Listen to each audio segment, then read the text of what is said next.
Good morning everyone. Now today I will discuss about your first topic organic chemistry isomerism. आज हम इस video में discuss करेंगे isomerism topic के बारे में। तो चलिए शुरू करते हैं। सबसे पहला टॉपिक है हमारे ऑर्गेनिक केमिस्ट्री का आइसोमर। तो ऐसे कंपाउंड आइसोमर होने के लिए पहला कंडीशन क्या होना चाहिए? ऐसे कंपाउंड जिसका मॉलिक्यूलर फार्मूला कैसा हो, सेम हो, मगर वो फिर भी कैसे हो, अलग हो, ऐसे कंपाउंड को बोलते हैं आइसोमर। तो यहां पर हमने आइसोमर लिखा है और आइसोमर होने के लिए molecular formula same. Molecular formula का मतलब क्या होता है? किसी भी कंपाउंड में जितने टोटल डिफरेंट टाइप के एटम होते हैं उसे बोलते हैं मॉलिक्यूलर फार्मूला। अब चलिए यहां पर लिख देते हैं। हम लोगों ने लिखा है पहला आपके सामने यहां पर मॉलिक्यूलर फार्मूला, यहां लिख दिया C3H8O। अब ये किसका फार्मूला हो सकता है? इसमें 3 कार्बन के साथ कितने हाइड्रोजन है? 8 और 1 ऑक्सीजन है। तो ये फार्मूला एल्केन जैसा है, या तो इसमें एल्कोहल होगा या तो कैसा होगा, ईथर। तो इसके स्ट्रक्चरल फार्मूले हम लोग बना लेते हैं। CH3, इसके बाद यहां लगा दिया CH2, इसके बाद लगा दिया यहां पे लगा दिया CH2, इसके बाद लगा दिया OH। अब इसका दूसरा फार्मूला हम लोग बना देते हैं CH3, इसके बाद OH, यहां लगा दिया CH2, इसके बाद यहां लगा दिया CH3। तो ऐसे कंपाउंड जिसके मॉलिक्यूलर फार्मूला कैसे हो, सेम हो, मगर फिर भी वो कैसे हो, अलग हो, उस कंपाउंड को बोलते हैं आइसोमर। तो यहां पर भाई साहब मॉलिक्यूलर फार्मूला 3 कार्बन के साथ 8 हाइड्रोजन, इधर भी है 3 के साथ कितने हाइड्रोजन है? 8। इसका भाई साहब बोलते हैं एल्कोहल, इसको बोलते हैं ईथर। तो दोनों का मॉलिक्यूलर फार्मूला कैसा हो गया? सेम हो गया, मगर या तो फिजिकल प्रॉपर्टी डिफरेंट हो जाए या तो केमिकल, या दोनों में से एक डिफरेंट हो जाए या दोनों डिफरेंट हो जाए, तो ऐसे कंपाउंड को बोलते हैं आइसोमर। जैसे इसका रिएक्शन हम लोग कराते हैं सोडियम के साथ, तो ये सोडियम के साथ रिएक्शन करता है, और इसमें अगर सोडियम डालेंगे तो उसके साथ रिएक्शन नहीं होगा, मगर इसमें सोडियम के साथ रिएक्शन होगा। क्यों? क्योंकि इसका हाइड्रोजन जो होता है एसिडिक होता है। तो यहां पर एसिडिक हाइड्रोजन होने की वजह से यहां हाइड्रोजन गैस लिबरेट हो जाती है। मतलब एल्कोहल की केमिकल प्रॉपर्टी अलग है और जो ईथर है उसकी केमिकल प्रॉपर्टी कैसी है? अलग है। तो दोनों के केमिकल प्रॉपर्टी कैसे हो गए? अलग अलग हो गए। अगर दोनों सेम होते तो भाई साहब सेम रहते तो फिर क्या ही फायदा? तो आइसोमर का पढ़ने का वजूद क्या, कोई नहीं रहता। अब इसके बाद इसका कैटेगरी आता है। आइसोमर जब भी डिस्कस करेंगे मॉलिक्यूलर फार्मूला सेम। इसके 2 भाई आते, एक का नाम होता है स्ट्रक्चरल आइसोमर, एक का नाम होता है स्ट्रक्चरल आइसोमर, और दूसरे इसके पार्ट का नाम होता है स्टीरियो आइसोमर। तो आइसोमर जब भी नाम लिया जाएगा मॉलिक्यूलर फार्मूला सेम। तो स्ट्रक्चरल आइसोमर होने के लिए मॉलिक्यूलर फार्मूला सेम, और अगर उसका आईयूपीएसी नाम डिफरेंट हो गया तो उसे बोलेंगे आईयूपीएसी नाम इसका कैसा है? डिफरेंट। अगर आईयूपीएसी नाम डिफरेंट हो जाए तो उसे बोलेंगे स्ट्रक्चरल आइसोमर। अब दूसरे पार्ट में आते हैं स्टीरियो आइसोमर में, मॉलिक्यूलर फार्मूला कैसा होगा? सेम। आईयूपीएसी नाम भी कैसा होगा? सेम। अब इसका आईयूपीएसी नाम भी सेम है, मॉलिक्यूलर फार्मूला भी कैसा है? सेम, मगर क्या डिफरेंट रहेगा? 3D में इसका अरेंजमेंट डिफरेंट हो जाएगा, तो इसीलिए इसे बोलते हैं स्ट्रक्चरल, इसीलिए इसे बोलते हैं स्टीरियो आइसोमर। 3D में ग्रुप और एटम का अरेंजमेंट डिफरेंट हो जाएगा, तो इसे बोलेंगे इसे बोलते हैं स्टीरियो आइसोमर। अब एक कंपाउंड है, इसमें 3 कार्बन, इसमें 4 कार्बन के साथ हाइड्रोजन का नंबर कितना? 8, तो इसे बोलते हैं एल्कीन। अब एल्कीन में क्या है? अरेंजमेंट कैसा हो जाए? डिफरेंट हो जाए 3D में। अब यहां पर 2 सेम ग्रुप सेम साइड आ गए, मॉलिक्यूलर फार्मूला इसका भी यही है और इसका भी यही। यहां पर 2 सेम ग्रुप कैसे आ गए? Opposite side. ये दोनों सेम ग्रुप सेम साइड आते हैं तो उसे बोलते हैं सिस, और दोनों सेम ग्रुप अपोजिट साइड चले जाए उसे बोलते हैं ट्रांस। अब देखिए 3D में अरेंजमेंट डिफरेंट हो जाए, ये 2 सेम ग्रुप थे तो यहां पर कैसे आ गए? सेम साइड, तो इसे बोल दिया सिस। अब कैसे चले गए? अपोजिट साइड, तो इसे बोल दिया ट्रांस। तो इसमें भाई साहब दोनों एटम के बीच का जो डिस्टेंस है वो कैसा हो गया? अलग अलग। इसको मान लेते हैं L1, इसको मान लेते हैं L2। तो इसके बीच का डिफरेंस कैसा है? L1 है, इसके बीच का कैसा? L2 है। तो L1 और L2 के डिफरेंस होने से इसका मेल्टिंग पॉइंट अलग हो जाएगा, इसका बॉइलिंग पॉइंट अलग हो जाएगा, इसके केमिकल प्रॉपर्टी भी अलग अलग हो जाएंगे, तो इसीलिए ये दोनों एक दूसरे के आइसोमर बने। इसके बाद बारी आती है स्टीरियो आइसोमर का फर्दर कैटेगरी करने के लिए। तो स्टीरियो आइसोमर 2 प्रकार के होते हैं, एक का नाम होता है कन्फर्मेशनल आइसोमर और दूसरे का नाम होता है कन्फिगरेशनल आइसोमर। कन्फर्मेशनल आइसोमर होने का कैटेगरी क्या है? कोई सा भी कंपाउंड हो जिसके बीच में फ्री रोटेशन हो उसे बोलते हैं कन्फर्मेशन। जैसे हमारे पास ये कार्बन है, यहां पर एक कार्बन है, इस कार्बन कार्बन के बीच में कौन सा बॉन्ड है? सिंगल। अब सिंगल बॉन्ड के अराउंड कौन सा रोटेशन होगा? Free rotation. तो ऐसे कंपाउंड जिसके बीच में फ्री रोटेशन होने वाला है उसे बोलेंगे भाई साहब कन्फॉर्मेशनल आइसोमर। और ऐसे कंपाउंड जिसके बीच में रेस्ट्रिक्टेड रोटेशन होता है, जैसे मान लेते ये कार्बन की रिंग है, अब इस कार्बन की रिंग भाई साहब ऐसे है तो इसके बीच में कोई रोटेशन नहीं होगा, या कार्बन कार्बन के बीच में हमारे पास डबल बॉन्ड आ जाए। कौन सा बॉन्ड आ जाए? डबल। चलिए देखते हैं इसको। अगर ये सिंगल बॉन्ड है तो सिंगल बॉन्ड के अराउंड फ्री रोटेशन होता है, ये घूमेगा, तो इसे बोलेंगे कन्फॉर्मेशनल आइसोमर। अगर इसके बीच में एक डबल बॉन्ड लगा दिया जाए तो ये घूमेगा नहीं, तो जिसमें रोटेशन अब्सेंट हो उसे बोलेंगे कन्फिगरेशनल आइसोमर। तो ऐसे कंपाउंड जो फ्री रोटेशन से बनते हैं उसे बोलते हैं कन्फॉर्मेशनल, और ऐसे कंपाउंड जिसके बीच में रोटेशन कैसा हो जाए? अब्सेंट हो जाए, उसे बोलते हैं कन्फिगरेशनल आइसोमर। अब हमारा टॉपिक इधर से डिस्कस करेंगे। स्ट्रक्चरल आइसोमर होने के लिए इसका मॉलिक्यूलर फार्मूला कैसा होना चाहिए? सेम। आईयूपीएसी नाम कैसा होना चाहिए? डिफरेंट। इसका फर्दर कैटेगराइज करते हैं। पहला कैटेगरी होता है इसका चेन आइसोमर, दूसरा पोजीशन आइसोमर, तीसरा मेटामर, चौथा इसे बोलते हैं फंक्शनल ग्रुप, पांचवा रिंग चेन, छठवां टाउटोमर।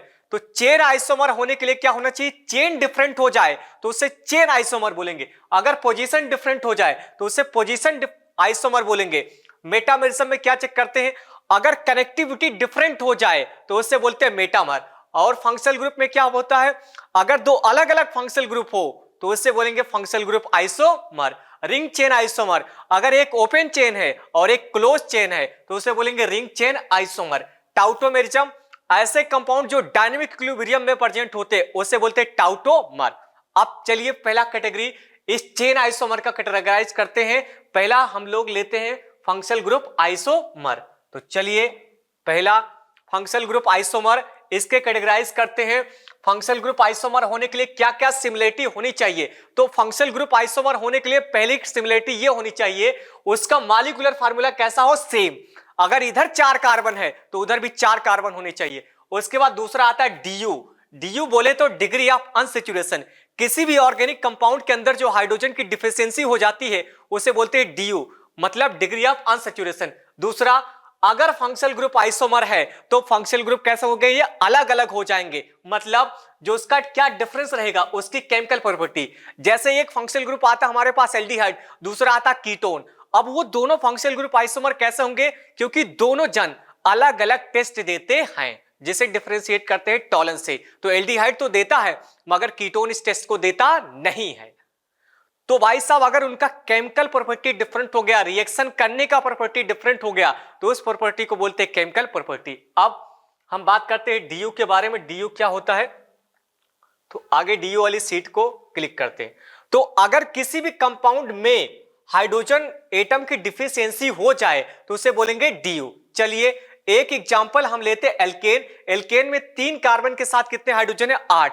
तो इस कार्बन के अंदर भाई सब, इस कंपाउंड के अंदर, कार्बन कंपाउंड के अंदर कोई सा भी हाइड्रोजन मॉलिक्यूल की डिफिशियंसी नहीं है। अगर यहां से हम 2 हाइड्रोजन लेस कर दे, एक अगल वाले से एक बगल वाले से, तो यहां से 2 हाइड्रोजन लेस करेंगे। जैसे हाइड्रोजन लेस करेंगे तो इसके बीच में एक पाई बॉन्ड बन जाएगा। कितना पाई बॉन्ड बन जाएगा? 1। अगर इसके बाद हम यहां से भी 2 हाइड्रोजन लेस कर दे, एक अगल से लेस कर दिया, एक बगल से, तो इसके बीच में एक पाई बॉन्ड और बनेगा।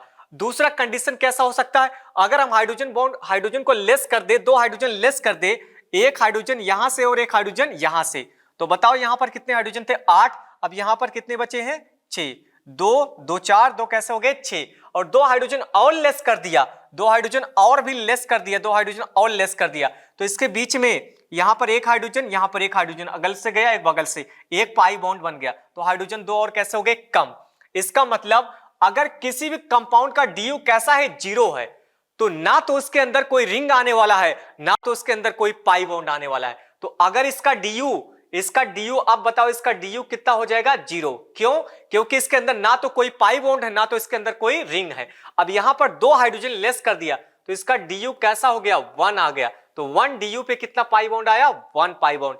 अब यहां पर 2 हाइड्रोजन और लेस कर दिया तो इसका डीयू कितना हो गया? 2। इसके अंदर 2 पाई बॉन्ड है। अगर 2 हाइड्रोजन को लेस कर दे तो इसका भी डीयू कैसा आ गया? 1। तो यहां पर कितना रिंग आ गया? 1। यहां पर इसका डीयू कितना हो जाएगा? 2।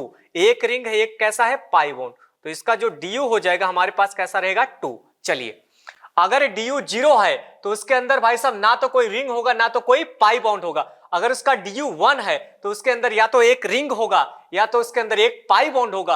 अगर उसका DU 2 है तो या तो उसके अंदर 2 रिंग होगा, या तो उसके अंदर 2 पाई बॉन्ड होगा, या तो उसके अंदर 1 रिंग होगा, या तो उसके अंदर एक कैसा होगा, पाई बॉन्ड होगा। अब चलिए हम लोग आते हैं अपने एग्जाम्पल पर और शुरू करते हैं।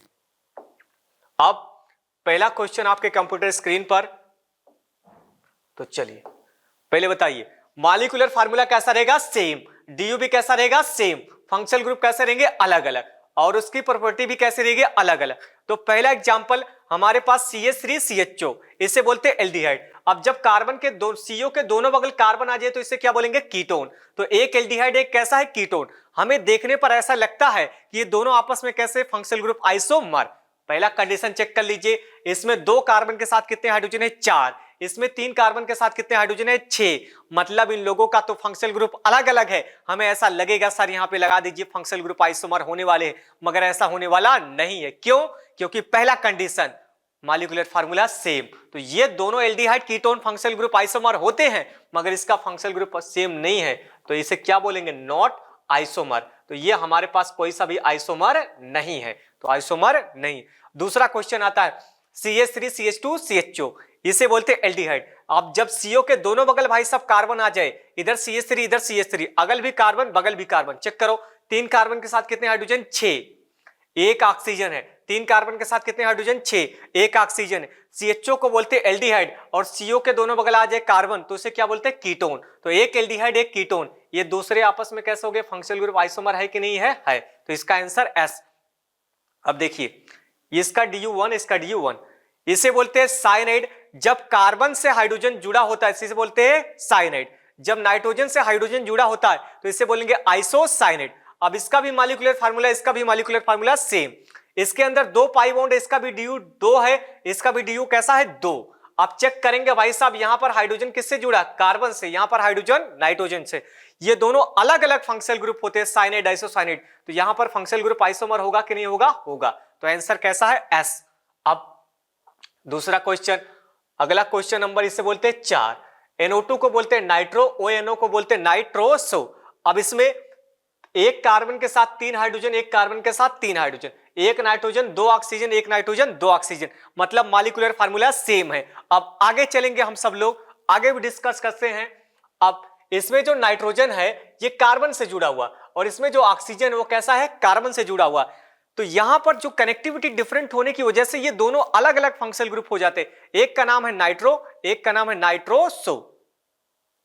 तो यहां पर दोनों के फंक्शनल ग्रुप अलग अलग हैं, तो इसे बोलेंगे फंक्शनल ग्रुप आइसोमर, S और नो S।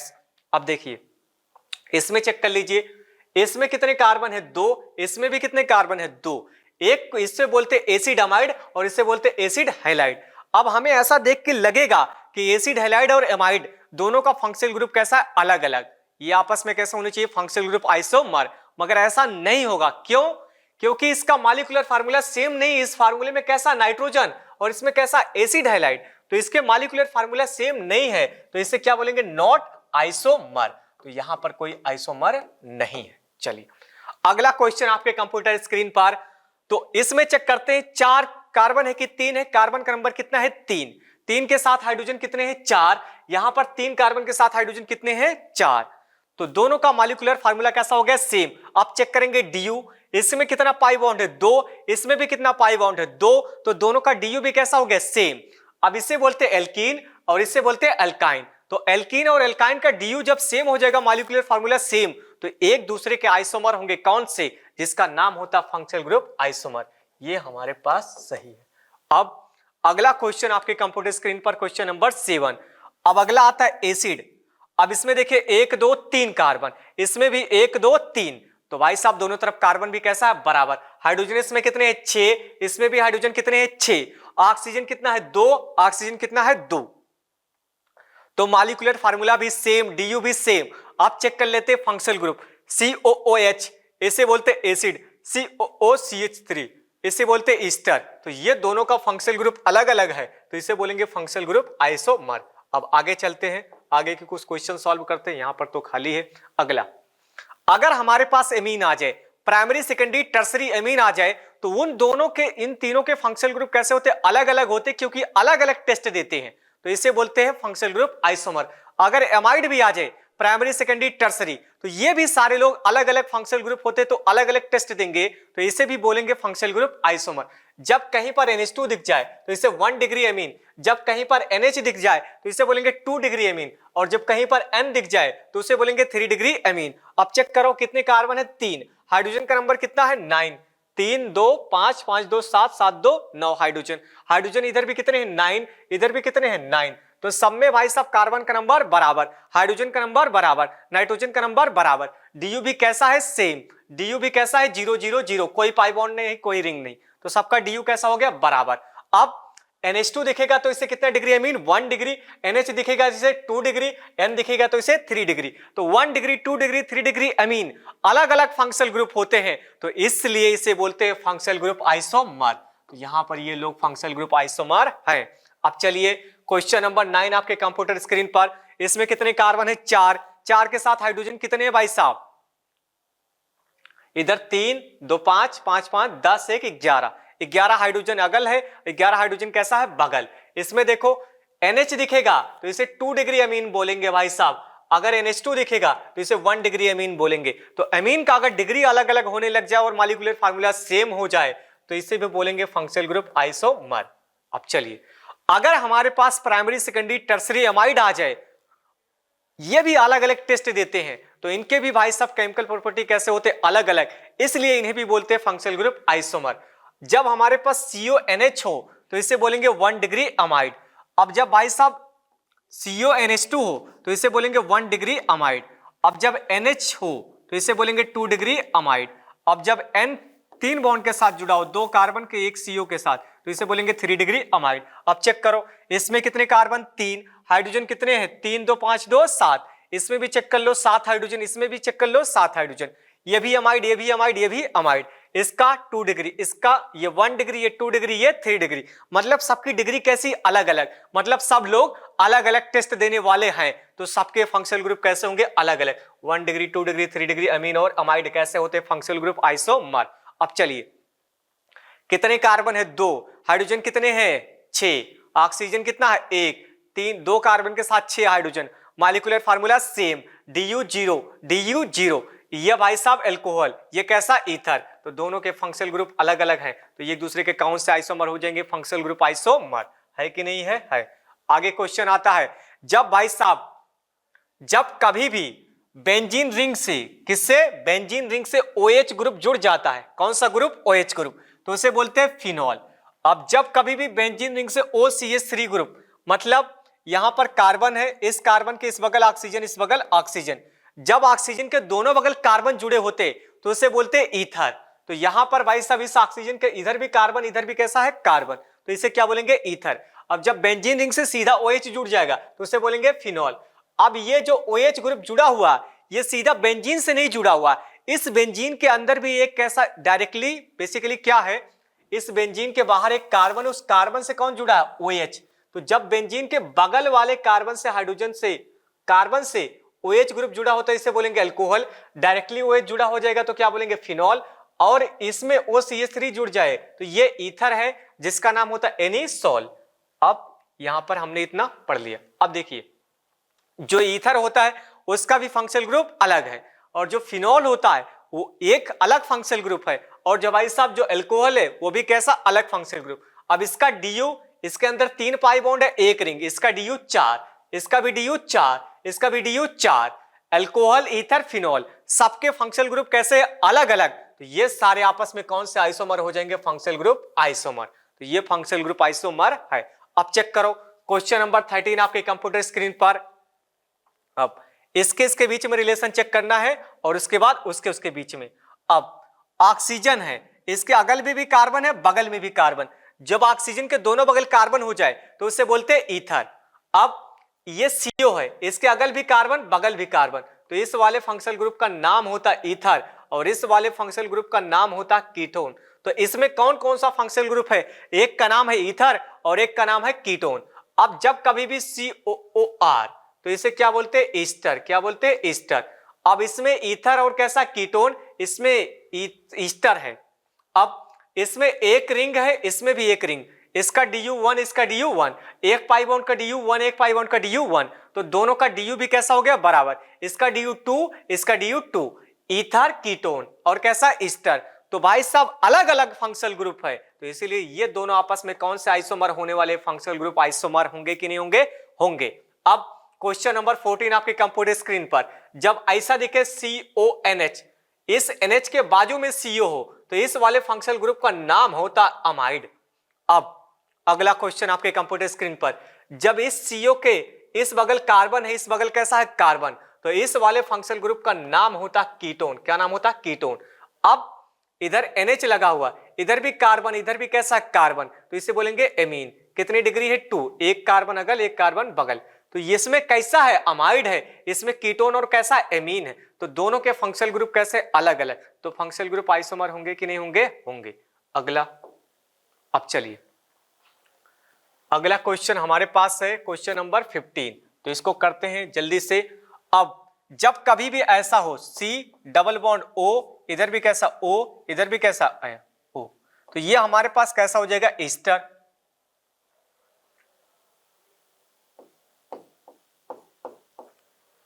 चलिए यहां पर थोड़ी सी गड़बड़ी हो गई है क्वेश्चन में, इस क्वेश्चन को यहां से हटा देते हैं।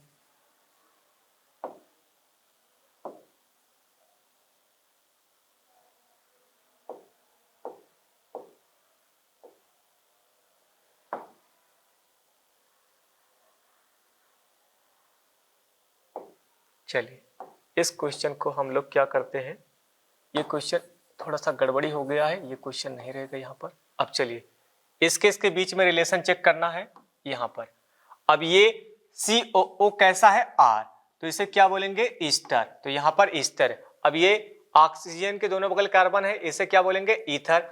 अब यहाँ पर इसमें चेक कर लीजिए, जितने कार्बन है कार्बन बराबर है, ऑक्सीजन भी कैसा है बराबर, एक रिंग DU कैसा हो गया बराबर, ऑक्सीजन का DU कैसा हो गया बराबर, तो इसका DU 2 इसका DU 2, तो इसका भी DU कैसा हो गया बराबर। इसके बाद चेक करेंगे क्या, 3 ऑक्सीजन इधर है 3 ऑक्सीजन इधर, अब वो भी कैसा हो गया बराबर। ये ऑक्सीजन के दोनों बगल कार्बन है तो इसे क्या बोलेंगे ईथर, ऑक्सीजन के दोनों बगल कार्बन है तो कैसा बोलेंगे ईथर, तो इधर भी कैसा ईथर, इधर भी कैसा ईथर। इस CO के अगल कार्बन बगल भी कार्बन, तो इधर कैसा आ गया कीटोन, ये कीटोन है। अब ये कैसा ईस्टर, तो दोनों के फंक्शनल ग्रुप कैसे हो गए अलग अलग, तो इसे कौन सा आइसोमर बोलेंगे, फंक्शनल ग्रुप आइसोमर बोलेंगे कि नहीं बोलेंगे, बोलेंगे, तो ये फंक्शनल ग्रुप आइसोमर है। अब इसे बोलते हैं एल्कीन। एल्कीन में देखो 4 कार्बन के साथ कितने हाइड्रोजन, 1 DU 2 DU, इसका DU कितना हो गया 2। एल्काइन इसका भी DU कैसा है 2, मॉलिक्यूलर फार्मूला कैसा है सेम, 3 हाइड्रोजन 3 2 5 5 1 6, इसमें भी 2 2 4 2 6 हाइड्रोजन कैसे हो गए बराबर, इसका DU भी कैसा हो गया बराबर, तो मतलब दोनों के फंक्शनल ग्रुप कैसे हैं अलग अलग, तो आपस में कौन से आइसोमर होने लगेंगे, फंक्शनल ग्रुप आइसोमर। तो ये आपस में फंक्शनल ग्रुप आइसोमर थे, ये क्वेश्चन इसका पार्ट नहीं था। चलिए इसको कट ही कर देते हैं क्योंकि ये लॉक हो गया है। चलिए बस अब आगे चलते हैं।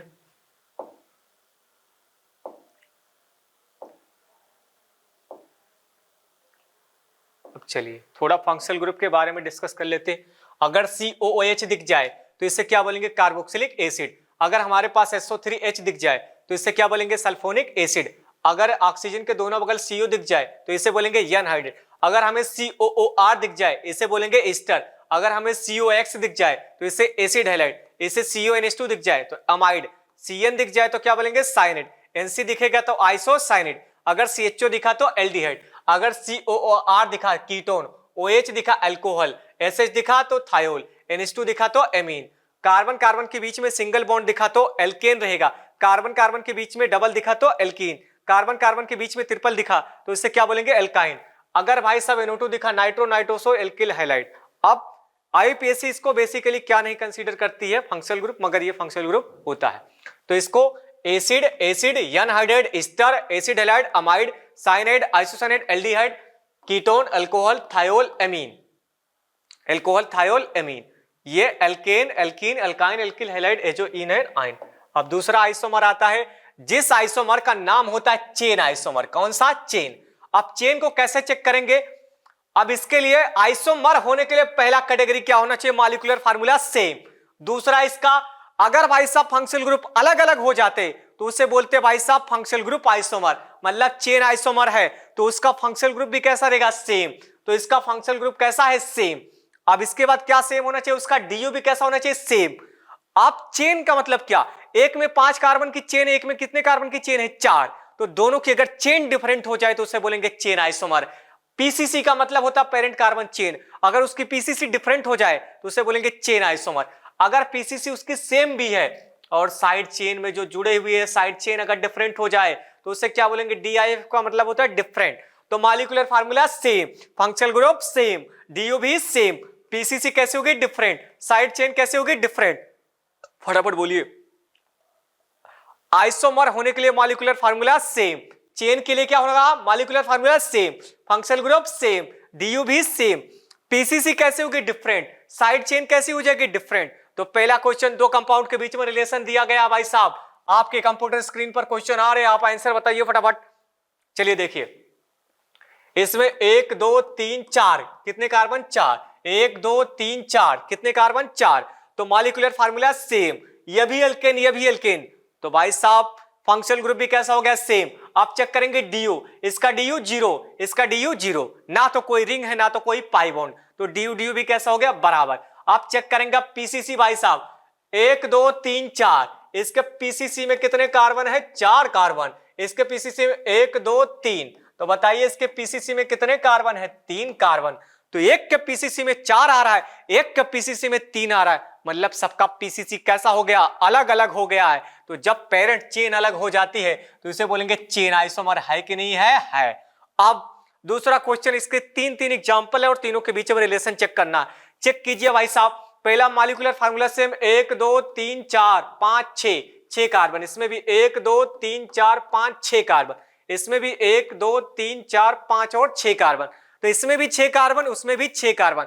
तो 6 कार्बन के साथ साथ आप चेक करिए, मॉलिक्यूलर फार्मूला सबके कैसे हो गए, सेम, फंक्शनल ग्रुप सारे के सारे एल्केन भी कैसे हो गए, सेम। डीयू चेक करो, इसका डीयू 0, इसका डीयू, इसका भी डीयू कैसा हो गया, 0।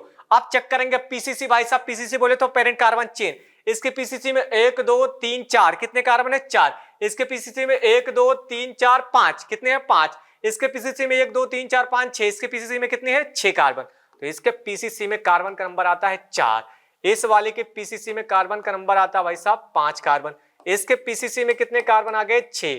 तो यहां पर पीसीसी के कार्बन कैसे हो गए, अलग अलग, तो सबके भाई साहब चेन डिफरेंट हो गई है, तो इसे बोलेंगे चेन आइसोमर।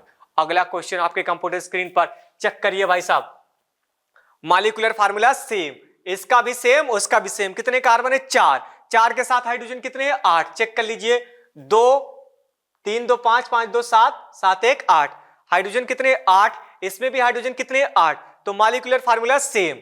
अब अगला आता भाई साहब एसिड है, इधर भी कैसा एसिड, दोनों के फंक्शनल ग्रुप कैसे हो गए, सेम। तो इधर भी एसिड इधर भी एसिड, दोनों तरफ फंक्शनल ग्रुप कैसे हो गए, सेम। डीयू चेक करो, इसमें एक ऑक्सीजन डबल बॉन्ड के साथ जुड़ा, एक ऑक्सीजन डबल बॉन्ड के साथ, इसका डीयू 1 है, इसका डीयू कैसा, 1, तो दोनों का डीयू भी कैसा हो गया, same. Molecular formula same, functional group same, DU भी सेम, मतलब डीयू भी कैसा हो गया, सेम।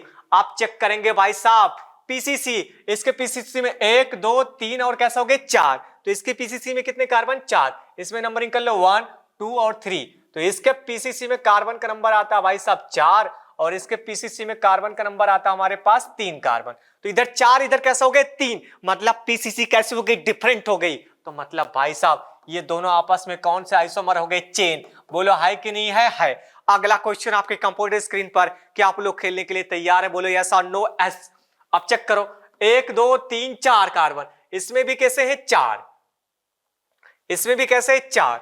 अब यहां पे लगा हुआ एमाइड और यहां पे लगा हुआ साइनाइड, तो ऐसा देखने पर हमें लग रहा है कि दोनों के फंक्शनल ग्रुप कैसे अलग अलग, मगर इसमें भाई साहब ऑक्सीजन है और इसमें ऑक्सीजन नहीं है, मतलब दोनों का फंक्शनल ग्रुप सेम होने वाला नहीं है। मतलब ये भाई साहब इसका तो मॉलिक्यूलर फार्मूला ही सेम नहीं है, तो आपस में भाई साहब ये दोनों आइसोमर ही नहीं है, तो इसे बोलेंगे नॉट आइसोमर। ऐसे ऐसे क्वेश्चन बीच में डालता रहूंगा जिससे आपका डाउट क्लियर होता रहे। अगला क्वेश्चन नंबर 4 आता भाई साहब, ये क्यों नहीं हुए, क्योंकि अमाइड एक कैसा है, साइनाइड, इसका डीयू कैसा 1, इसका डीयू कैसा 2, तो दोनों का डीयू भी सेम नहीं, मॉलिक्यूलर फार्मूला भी सेम नहीं है। कैसे, इसमें ऑक्सीजन और इसमें ऑक्सीजन नहीं आ रहा। चलो अगला क्वेश्चन, क्वेश्चन नंबर 4। तो पहला कंडीशन मॉलिक्यूलर फार्मूला सेम, दूसरा फंक्शनल ग्रुप सेम, तीसरा डीयू भी सेम, चौथा पीसीसी, पांचवा साइड चेन कैसा हो जाए, डिफरेंट हो जाए, तो उसे बोलेंगे चेन आइसोमर। अब चेक कर लीजिए इसके वहां भाई साहब कितने, 1 2 3 4 5 6 कार्बन, इसमें कितने हैं 5, इसमें कितने हैं 4, इसमें कितने हैं 3। अब चेक करो ये भी cycloalkane cycloalkane cycloalkane, molecular formula same, 6 carbon के साथ कितने हाइड्रोजन 12, इसमें कितना रिंग है 1, इसमें 1, इसमें 1, इसमें 1, एक एक रिंग सब में कैसे होगी बराबर, मतलब डीयू भी कैसा हो गया है बराबर। इसके बाद चेक कर लेते हैं functional group cycloalkane cycloalkane cycloalkane सब में कैसा हो गया बराबर। इसके बाद चेक करो पीसीसी साइक्लिक कंपाउंड है भाई साहब, इसके पीसीसी में कितने कार्बन होने वाले 6, ये साइक्लोपेंटेन इसके पीसीसी में कितने कार्बन होने वाले 4 कार्बन, सॉरी सॉरी सॉरी ये साइक्लोपेंटेन है, इसके पीसीसी में कितने कार्बन होने वाले 5, इसके भाई साहब पीसीसी में हमारे पास कितने कार्बन होने वाले 4।